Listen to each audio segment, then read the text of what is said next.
చెప్పడం జరిగింది. ఈ డీల్ వల్ల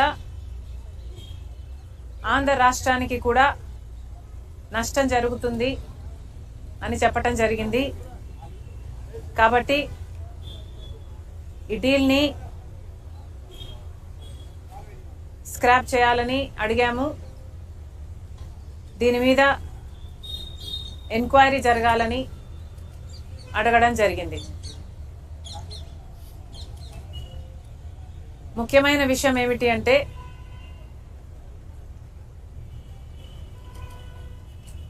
అదానీ గారి ఈ డీలు ఆంధ్ర రాష్ట్రంలో చేసుకున్న ఈ డీల్ వల్ల నష్టపోయేది ఆంధ్ర రాష్ట్రం. ఈ భారం పడబోయేది ఆంధ్ర రాష్ట్ర ప్రజల మీద. కానీ లాభం మాత్రం అదానీ గారికి.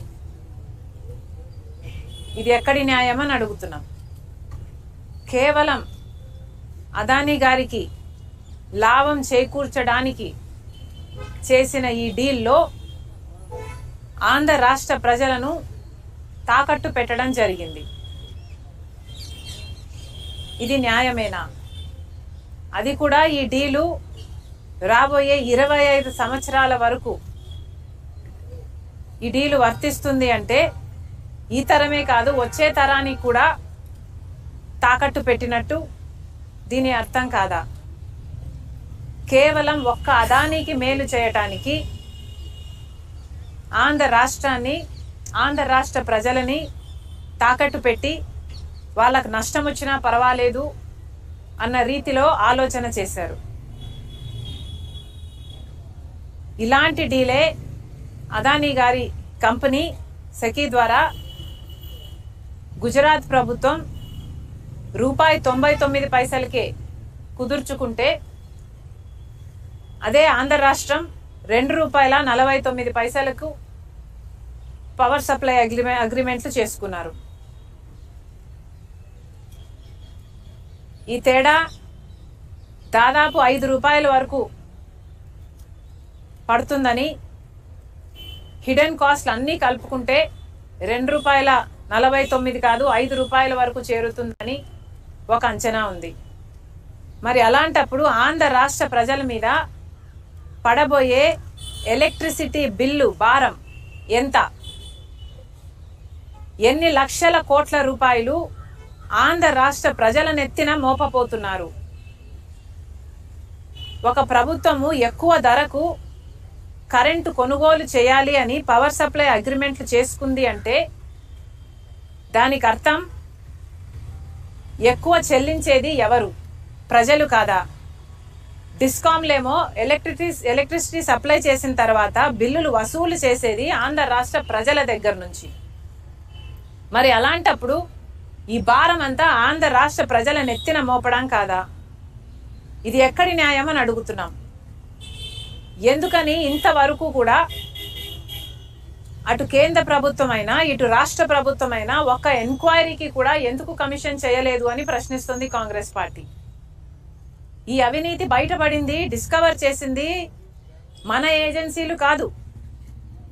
భారతదేశానికి సంబంధించిన ఈడీఓ, భారతదేశానికి సంబంధించిన సిబిఐఓ అవినీతి జరిగిందని అదానీ లాంటి వాడు ఆంధ్ర రాష్ట్రానికే 1750 కోట్ల రూపాయలు లంచం ఇచ్చి ఒక డీల్ సంపాదించుకున్నాడని, మిగతా రాష్ట్రాలకు ఇంకొన్ని వందల కోట్ల రూపాయలు ఇచ్చి మిగతా రాష్ట్రాల దగ్గర నుంచి కూడా పవర్ సప్లై అగ్రిమెంట్లు డీళ్లు సంపాదించుకున్నారు అన్న విషయము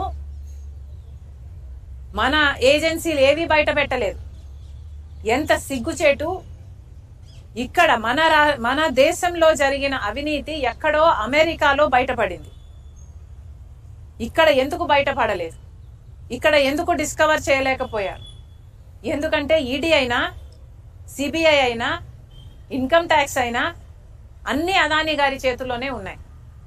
ఎలక్షన్ కమిషన్ అయినా, ఆఖరికి ఏ ఏజెన్సీ తీసుకున్నా, ఆర్బీఐ అయినా ఏ ఏజెన్సీ తీసుకున్నా ఈరోజు అన్ని మోడీ గారు తన గుప్పెట్లో పెట్టుకొని ఉన్నాడు. ఎంత సిగ్గుచేటు!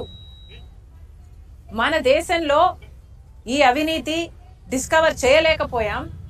ఎక్కడో పరాయి దేశంలో, అమెరికాలో ఇంత అవినీతి జరిగింది అని ప్రపంచానికి తెలిస్తే ప్రపంచం ఇప్పుడు ఆంధ్ర రాష్ట్రంలో మన భారతదేశంలో జరిగిన అవినీతి గురించి మాట్లాడుకుంటుంది అంటే ఇది సిగ్గుచేటు కాదా? మన దేశం పరువు అదాని గారు తీస్తే రాష్ట్ర పరువు జగన్మోహన్ రెడ్డి గారు తీశారు. ఈరోజు అంతర్జాతీయ స్థాయిలో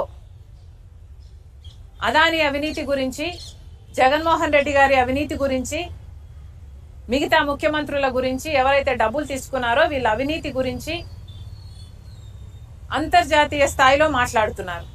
మరి ముఖ్యంగా అవినీతి 2100 కోట్లు ఇస్తే 86% అంటే 1750 కోట్ల రూపాయలు అప్పుడు ముఖ్యమంత్రి జగన్మోహన్ రెడ్డి గారికే ఇచ్చామని సాక్ష్యాలు ఆధారాలతో సహా ఈ ఏజెన్సీలన్నీ అక్కడ అన్ని సేకరించిన తర్వాత ఛార్జ్ షీట్ కూడా ఫైల్ చేసి ట్రయల్కు వాళ్ళు రెడీ అవుతున్నారు.